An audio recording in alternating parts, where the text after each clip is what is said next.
Assalamualaikum warahmatullahi wabarakatuh. Perkenalkan, kami mahasiswa jurusan Pendidikan Guru Sekolah Dasar Fakultas Ilmu Pendidikan Universitas Negeri Gorontalo. Kami dari kelas 5A kelompok 3 mata kuliah Metodologi Penelitian. Perkenalkan, nama saya Nur Alim Hidayat Patilima, anggota saya. Perkenalkan, nama saya Rahayu Nabila Umar. Perkenalkan, nama saya Windy Rahmawati Talib. Baiklah, di sini kami membuat video pembelajaran mengenai teori dan metode penelitian eksperimen semu dan sesungguhnya.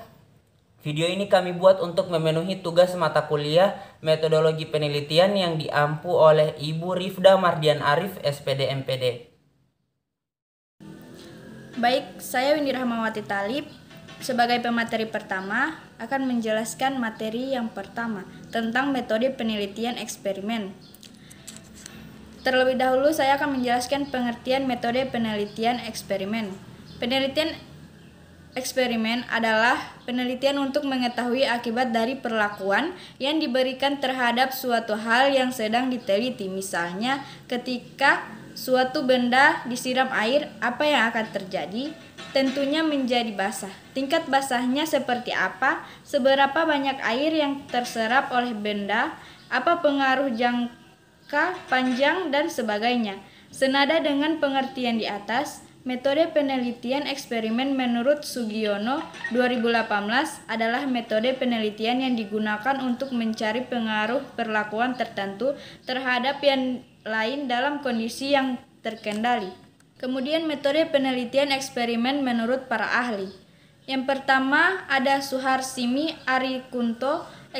Eksperimen adalah suatu cara untuk mencari hubungan sebab akibat atau hubungan kausal antara dua faktor yang sengaja ditimbulkan oleh peneliti dengan mengeliminasi atau mengurangi atau menyisihkan faktor-faktor lain yang mengganggu. Yang kedua, Hamid Darmadi. Menurut Darmadi 2014, eksperimen adalah suatu penelitian yang berusaha mencari pengaruh variabel tertentu terhadap variabel lain dalam kondisi yang terkontrol. Kemudian yang terakhir ada Nana Syaodi Sukmadinata. Metode eksperimen dapat diartikan sebagai pendekatan penelitian kuantitatif yang paling penuh dalam arti memenuhi semua persyaratan untuk menguji hubungan sebab akibat.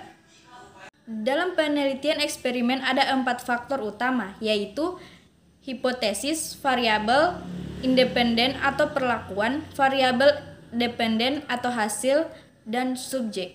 Hipotesis dalam penelitian eksperimen merupakan keputusan pertama yang ditetapkan oleh peneliti diuji. Berdasarkan hipotesis tersebut, selanjutnya dapat ditentukan variabel independen dan dependen serta subjek yang digunakan untuk peneliti. Kemudian ada langkah-langkah metode penelitian eksperimen. Sebetulnya, langkah-langkah dari eksperimen sendiri tergantung dari desain atau jenis eksperimennya itu sendiri. Berbagai jenis akan memiliki langkah yang berbeda, namun metode penelitian hampir mirip dengan jenis penelitian lain. Metode penelitian eksperimen akan meliputi beberapa poin di bawah ini. Yang pertama ada tahap persiapan. Perencanaan eksperimen atau desain apa yang akan digunakan. Studi pustaka hingga pembuatan instrumen penelitian. Yang kedua, pelaksanaan penelitian. Tahap ini dalam eksperimen setidaknya akan terbagi menjadi 2, yakni pre-stage yang melakukan suatu hal tanpa diberikan perlakuan atau disebut dengan studi kontrol. Yang kedua, post-test, yakni melakukan suatu hal dengan diberi perlakuan sesuai dengan rancangan eksperimen. Dan yang terakhir, pengolahan dan analisis data. Tahap ini menginterpretasikan hasil eksperimen yang telah dilakukan. Data dapat disajikan terlebih dahulu melalui tabel dan chart. Kemudian mengaplikasikan teknik pengolahan data yang akan digunakan seperti pengumuman rumus statistik untuk memenuhi pengaruh. Kemudian ada metode penelitian eksperimen semu. Eksperimen adalah salah satu Metode dalam penelitian untuk mengetahui hubungan sebab akibat suatu variabel. Metode eksperimen sendiri terbagi lagi menjadi dua macam, yakni eksperimen sesungguhnya dan eksperimen semu. Nah, kali ini metode penelitian eksperimen semu akan dibahas secara lebih mendalam. Yang pertama ada pengertian eksperimen semu. Eksperimen semu atau eksperimen kuasi adalah jenis penelitian eksperimen di mana penelitian tidak mampu mengontrol variabel yang diteliti. Pada dasarnya, eksperimen kuasi adalah pengembangan dari penelitian true eksperimental, di mana pengontrolan variabel luar sulit dilakukan. Sama seperti penelitian eksperimen sesungguhnya, penelitian eksperimen semu juga bertujuan untuk menyelidiki hubungan sebab akibat, mencari tahu penyebab sebuah peristiwa. Hanya saja, pada eksperimen ini, kelompok kontrol dan kelompok perlakuan tidak dipilih secara acak. Kemudian ada ciri-ciri eksperimen semu. Ciri-ciri dari metode penelitian eksperimen semu diantaranya yang pertama, memiliki beberapa metode dalam pelaksanaan atau pengujian objek. Yang kedua, metode-metode yang digunakan nantinya akan saling dibandingkan. Dan yang terakhir, yang ketiga, pemilihan kelompok kontrol dan kelompok perlakuan tidak dilakukan secara acak. Kemudian ada jenis-jenis penelitian eksperimen semu atau kuasi. Yang pertama ada the time series experiment. Salah satu rancangan eksperimen semu adalah time series experiment. Pada penelitian ini, objek hanya terdiri dari kelompok perlakuan saja. Selain itu, objek juga dipilih secara tidak acak. Penelitian dimulai dengan mengobservasi objek penelitian dan memberi presence pada objek. Observasi ini dilakukan selama beberapa kali untuk melihat tingkat kestabilan objek penelitian. Ketika observasi selesai dilakukan, penelitian akan memberikan perlakuan atau intervensi kepada kelompok objek. Selanjutnya, objek kembali diobservasi selama beberapa kali dengan instrumen yang sama. Hal ini dilakukan untuk mengetahui adanya perubahan setelah diberi perlakuan. Yang kedua, the non-equivalent group design. Pada rancangan ini, objek penelitian dibagi menjadi dua, yakni kelompok kontrol dan kelompok perlakuan. Pemilihan kedua kelompok ini tidak dilakukan secara acak. Penelitian diawali dengan pemberian pretest sebagai acuan untuk mengetahui perubahan objek. Setelah diberi perlakuan, objek akan kembali diberi post-test untuk memilih sejauh mana perubahan yang dihasilkan akibat intervensi atau perlakuan. Kemudian yang ketiga ada the equivalent time series sample design. Secara umum, rancangan ini memiliki kemiripan dengan time series. Hanya saja pada rancangan ini intervensi atau perlakuan dilakukan lebih dari sekali. Meskipun demikian, intervensi tidak terus-menerus dilakukan. Ada beberapa periode di mana intervensi tidak dilakukan. Bagi seorang peneliti, memahami cara kerja metode penelitian eksperimen semu adalah kewajiban. Hal ini dilakukan agar sewaktu-waktu peneliti tidak merasa kesulitan dalam melaksanakan metode penelitian ini. Selain metode peneliti, juga harus memahami cara mengolah data dari hasil eksperimen. Untuk hal ini, peneliti tidak harus ahli karena ada jasa pengolah data yang siap membantu. Peneliti harus perlu menghubungi kami dan data hasil penelitian pun cepat terolah secara akurat. Baik, itulah materi dari saya. Saya selanjutnya kepada pemateri kedua. Baik, selanjutnya saya Rahayu Nabila Umar akan melanjutkan materi dari pemateri pertama, yaitu ada single subject design. Nah, pada umumnya penelitian pendidikan menggunakan subjek penelitian dalam bentuk kelompok atau kelas, di mana penelitian seperti ini akan memberikan hasil yang menggambarkan keadaan satu atau beberapa kelompok, tidak menggambarkan keadaan individual dalam kelompok tersebut. Pada situasi eksperimen tertentu, perlakuan perlu diberikan hanya pada satu individu saja. Penelitian seperti ini disebut sebagai penelitian single subject. Penelitian ini sangat berguna bagi guru yang sedang melaksanakan penelitian terhadap individual siswa, misalnya dalam melakukan penelitian, bimbingan, dan konseling, atau dalam melakukan rehabilitasi dan terapi fisik yang perlakuannya hanya diberikan pada satu individu saja. Desain single subject umumnya menggunakan pengukuran yang berulang dan hanya mengimplementasikan variabel bebas tunggal yang diharapkan dapat merubah hanya satu variabel terikat. Kemudian pengukuran variabel dilakukan pada kondisi normal yang disebut dengan baseline. Kemudian ada rancangan rangkaian waktu dengan kelompok pembanding atau control time series design. Rancangan ini adalah rancangan rangkaian waktu dengan kelompok pembanding atau kontrol. Rancangan ini lebih memungkinkan adanya kontrol terhadap validitas internal, sehingga keuntungan dari rancangan ini lebih menjamin adanya validitas internal yang tinggi. Kemudian rancangan separatis sampel, pretest, dan post-test. Rancangan ini sering digunakan dalam penelitian kesehatan dan keluarga berencana. Pengukuran pertama atau pretest dilakukan terhadap sampel yang dipilih secara acak dari populasi tertentu. Kemudian dilakukan intervensi atau program pada seluruh populasi tersebut. Selanjutnya dilakukan pengukuran kedua atau post-test pada kelompok sampel lain yang dipilih secara acak atau random dari populasi yang sama. Rancangan ini sangat baik untuk menghindari pengaruh atau efek dari tes meskipun tidak dapat mengontrol sejarah atau maturitas. Kemudian ada kelompok berhubungan atau intake group comparison. Rancangan penelitian intake group comparison atau disebut juga dengan rancangan static group comparison, di mana rancangan penelitian intake group design ini sebenarnya berasal dari kelompok subjek yang sama dan berhubungan. Dalam rancangan ini, sekelompok subjek yang diambil dari populasi tertentu dikelompokkan secara rambang menjadi dua, yaitu kelompok eksperimen dan kelompok kontrol. Kelompok eksperimen diberi perlakuan tertentu dalam waktu tertentu, sedangkan kelompok kontrol tidak. Kedua kelompok subjek penelitian ini kemudian dikenakan pengukuran atau observasi tes yang sama. Faktor validitas seperti sejarah dan maturasi dikendalikan dengan kelompok kontrol yang tidak diberi perlakuan. Artinya, dalam situasi yang secara kebetulan berpengaruh terhadap hasil yang mungkin juga berpengaruh pada hasil observasi. Kemudian ada counterbalance design, di mana desain ini semua kelompok menerima semua perlakuan hanya dalam urutan perlakuan yang berbeda-beda dan dilakukan secara random.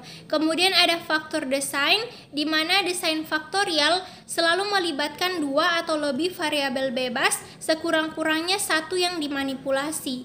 Desain faktorial secara mendasar menghasilkan ketelitian desain atau true eksperimen dan membolehkan penyelidikan terhadap dua atau lebih variabel secara individual dan dalam interaksi satu sama lain. Tujuan dari desain ini adalah untuk menentukan apakah efek suatu variabel eksperimental dapat digeneralisasikan lewat semua level dari suatu variabel kontrol, atau apakah efek suatu variabel eksperimen tersebut khusus untuk level khusus dan variabel kontrol. Selain itu juga dapat digunakan untuk menunjukkan hubungan yang tidak dapat dilakukan oleh desain eksperimen variabel tunggal. Selanjutnya ada tujuan, kelemahan, dan keunggulan eksperimen semu. Penelitian ini bertujuan untuk mengungkapkan hubungan sebab akibat dengan cara melibatkan kelompok kontrol di samping kelompok eksperimen. Namun pemilihan dari kedua kelompok tersebut tidak dengan teknik random. Adapun beberapa kelemahan ataupun keterbatasan yang dimiliki oleh desain kuasi eksperimen adalah terlalu fokus terhadap kejadian yang tidak dapat diperkirakan dan tidak berkelanjutan, sehingga dapat mengaburkan tujuan jika terjadi perubahan yang tidak terduga akibat faktor fenomena ekonomi atau perkembangan politik, dan juga kurang kuatnya pengukuran dalam hal asosiasi yang menjadikan beberapa efek yang terjadi pengukurannya terbatas. Hal tersebut mengakibatkan beberapa efek seringkali tidak terlihat pada saat pengukuran terjadi. Pada penelitian eksperimen semu ini tidak mempunyai batasan yang ketat terhadap randomisasi dan pada saat yang sama dapat mengontrol ancaman-ancaman validitas. Kemudian adapun secara terperinci kelemahan dari penelitian kuasi eksperimen di mana tidak adanya randomisasi yang berarti pengelompokan anggota sampel pada kelompok eksperimen dan kelompok kontrol tidak dilakukan dengan random atau acak. Kelompok kontrol di mana terhadap variabel-variabel yang berpengaruh terhadap eksperimen tidak dilakukan karena eksperimen ini biasanya dilakukan di masyarakat. Kemudian di dalam dunia pendidikan khususnya di Indonesia, penggunaan kuasi eksperimen sangat disarankan mengingat kondisi objek penelitian yang seringkali tidak memungkinkan adanya penugasan secara acak. Hal tersebut diakibatkan telah terbentuknya satu kelompok utuh di mana seperti kelompok siswa dalam satu kelas, kelompok-kelompok ini seringkali jumlahnya sangat terbatas. Dalam keadaan seperti ini, kaidah-kaidah dalam true eksperimen tidak dapat dipenuhi secara utuh karena pengendalian variabel yang terkait dengan subjek penelitian tidak dapat dilakukan sepenuhnya. Sehingga untuk penelitian yang berhubungan dengan peningkatan kualitas pembelajaran direkomendasikan penggunaan teknik kuasi eksperimen di dalam implementasinya. Selain memiliki kelemahan, kuasi eksperimen juga memiliki keuntungan. Adapun keuntungannya yaitu pada penelitian eksperimen semu ini tidak mempunyai batasan yang ketat terhadap randomisasi dan pada saat yang sama dapat mengontrol ancaman-ancaman validitas. Kemudian ada metode penelitian eksperimen sesungguhnya, di mana dinamakan penelitian eksperimen sesungguhnya karena kelompok subjek dipilih secara random, adanya kelompok pembanding terhadap kelompok yang diberi perlakuan, serta adanya pengontrolan terhadap kondisi guna meminimalisir pengaruh variabel lain. Kemudian dengan demikian, harapan yang muncul adalah hasil penelitian yang diperoleh merupakan pengaruh dari faktor treatment sehingga hubungan antara variabel bebas dan variabel terikat dapat menjelaskan hubungan sebab akibat. Baik, itulah materi saya. Selanjutnya saya serahkan kepada pemateri ketiga. Baiklah, saya Nur Alim Hidayat Patilima selaku pemateri ketiga akan melanjutkan materi, yaitu kriteria penelitian eksperimen sesungguhnya. Menurut Ari Kunto, ciri-ciri dari eksperimen sesungguhnya meliputi kondisi-kondisi yang ada di sekitar atau yang diperkirakan mempengaruhi subjek yang digunakan untuk eksperimen seyogianya dibuang atau dijauhkan, sehingga apabila perlakuan selesai dan ternyata ada perbedaan antara hasil pada kelompok eksperimen dan kelompok pembanding, perbedaan hasil ini merupakan akibat adanya perlakuan. Yang kedua, ada kelompok yang tidak diberi perlakuan yang difungsikan sebagai pembanding bagi kelompok yang diberi perlakuan. Pada akhir eksperimen, hasil pada kedua kelompok dibandingkan. Perbedaan hasil merupakan efek dari pemberian perlakuan kepada kelompok eksperimen. Kemudian yang ketiga, sebelum dilaksanakan eksperimen, diusahakan kondisi kedua kelompok sama sehingga paparan tentang hasil akhir dapat betul-betul merupakan hasil ada dan tidaknya perlakuan. Kemudian yang keempat, apabila penelitian eksperimen dilakukan terhadap orang, diharapkan agar anggota kelompok eksperimen maupun kelompok pembanding tidak terpengaruh akan status mereka sehingga hasil eksperimen tidak terkena How-Home Effect dan John Harry Effect atau efek sampingan yang disebabkan anggota kelompok tergantung pembanding menyadari statusnya sehingga ada upaya ekstra dan mereka untuk menyamai hasil kelompok eksperimen dan hasil akhir tidak semurni yang diharapkan. Selanjutnya itu desain penelitian eksperimen sesungguhnya. Yang pertama, randomized subject atau control group post-test design. Desain penelitian ini merupakan desain penelitian yang cukup banyak dilakukan dalam penelitian eksperimen sesungguhnya. Desain dalam penelitian eksperimen ini menggunakan kelompok pembanding antara kelompok eksperimen dan kelompok pembanding dilakukan secara acak dengan prinsip random assignment. Dalam desain ini dapat dipahami bahwa peneliti melakukan uji atau pengukuran terlebih dahulu sebelum melakukan perlakuan atau pretest dan setelah perlakuan atau post-test. Selanjutnya yang kedua yaitu Solomon Tree Group Design. Pada desain penelitian ini, peneliti menggunakan 3 kelompok, di mana 2 kelompok tersebut merupakan kelompok pembanding. Salah satu kelompok pembanding ada yang diukur sebelum eksperimen dilakukan atau pretest. Ketiga kelompok diacak dengan prinsip random assignment. Peneliti melakukan pengukuran sebelum dan sesudah perlakuan atau intervensi diberikan pada kelompok perlakuan atau kelompok eksperimen. Pada desain ini salah satu kelompok pembanding tidak melakukan pretest tetapi terkena perlakuan X. Meskipun menerima perlakuan eksperimen tetap berfungsi sebagai kelompok pembanding. Yang ketiga yaitu Solomon 4 atau Solomon 4 Group Design. Desain ini dapat membuat beberapa perbandingan untuk mengetahui pengaruh dari perlakuan penelitian X. Pada desain ini memiliki kelompok pembanding yang lebih banyak dan merupakan perluasan dari desain sebelumnya, yaitu dengan memasukkan satu lagi kelompok pembanding. Dengan 4 kelompok menjadikan kekuatan yang lebih besar karena menggabungkan keuntungan beberapa desain lainnya. Desain ini memiliki 2 kelompok yang diberi pretest dan 2 kelompok tanpa pretest. Salah satu kelompok yang diberi pretest dan salah satu kelompok tidak diberi pretest menerima perlakuan eksperimen. Hal ini menjadikan peneliti menggunakan 2 kelompok grup pembanding. Ketiga kelompok diacak dengan prinsip random assignment.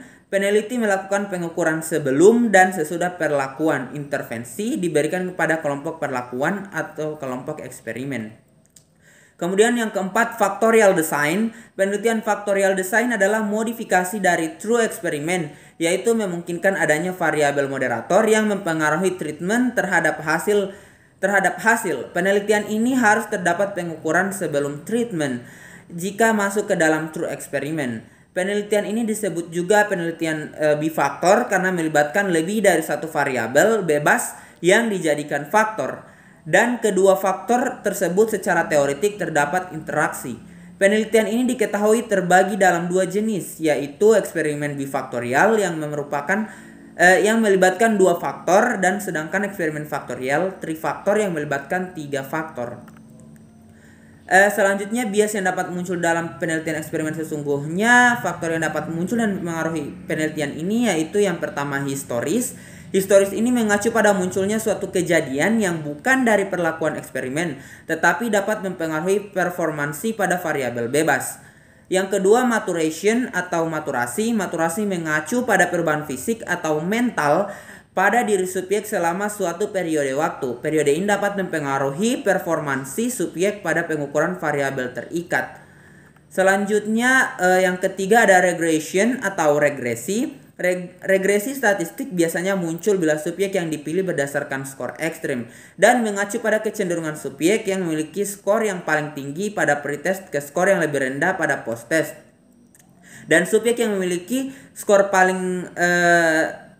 yang paling rendah pada pretest ke skor yang lebih tinggi pada posttest.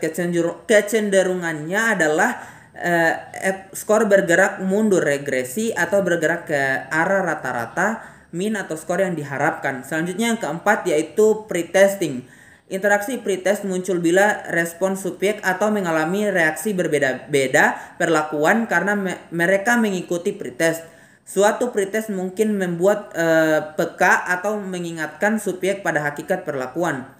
Oleh karena itu, hal ini diupayakan untuk dikontrol atau dikendalikan pada penelitian eksperimen sesungguhnya karena juga menguji kelompok yang tidak menggunakan pretest baik pada kelompok eksperimen maupun kelompok pembanding. Kemudian subjek penelitian. Suatu penelitian termasuk eksperimen perlu menetapkan target populasi. Untuk penelitian eksperimen dibutuhkan keadaan populasi yang relatif homogen. Homogenitas populasi ini berguna bagi kemudahan dalam pengambilan sampel dan perlakuan yang hendak diberikan. Jika upaya homogenitas ini dicapai secara maksimal, maka sangat membantu peningkatan validitas penelitian. Homogenitas dalam hal dapat dipahami misalnya seperti seluruh siswa itu populasi berasal dari sekolah yang sama, tingkat satuan pendidikan yang sama, jenjang kelas yang sama, konsentrasi keilmuan jurusan yang sama pula. Selanjutnya yaitu kelebihan penelitian eksperimen. Itu yang pertama, metode eksperimental merupakan pendekatan yang terbaik untuk menentukan efek kausal dari treatment. Kemudian yang kedua, memiliki potensi tingkat kontrol yang tinggi terhadap lingkungan atau variabel asing atau variabel perancu. Kemudian yang ketiga, pemilihan secara acak terhadap subjek yang memiliki sampel yang luas. Yang keempat, metode ini juga memiliki kekuatan untuk memanipulasi variabel. Ketelitian kontrol menjadi ciri dalam penelitian eksperimental yang baik diterapkan dalam bidang pendidikan. Yang kelima, ketersediaan waktu yang cukup dalam memberikan intervensi atau treatment. Yang keenam, kelas eksperimen dan kelas pembanding berada dalam kondisi yang sama. Selanjutnya, masalah-masalah yang dapat muncul dalam penelitian eksperimen sesungguhnya. Yang pertama itu adanya kekompleksan dalam mengontrol lingkungan penelitian. Yang kedua, faktor luar dapat memberikan intervensi yang mempengaruhi hasil penelitian. Yang ketiga, interaksi yang terjadi antara kelas eksperimen dan kelas pembanding. Yang keempat, cenderung dilakukan selama periode waktu yang lebih singkat, namun dapat juga penelitian dilakukan terlalu lama. Nah, itulah pemaparan dari saya. Terima kasih, itulah pemaparan dari kelompok kami. Mohon maaf apabila ada salah-salah kata. Wabillahi taufiq wal hidayah. Wassalamualaikum warahmatullahi wabarakatuh.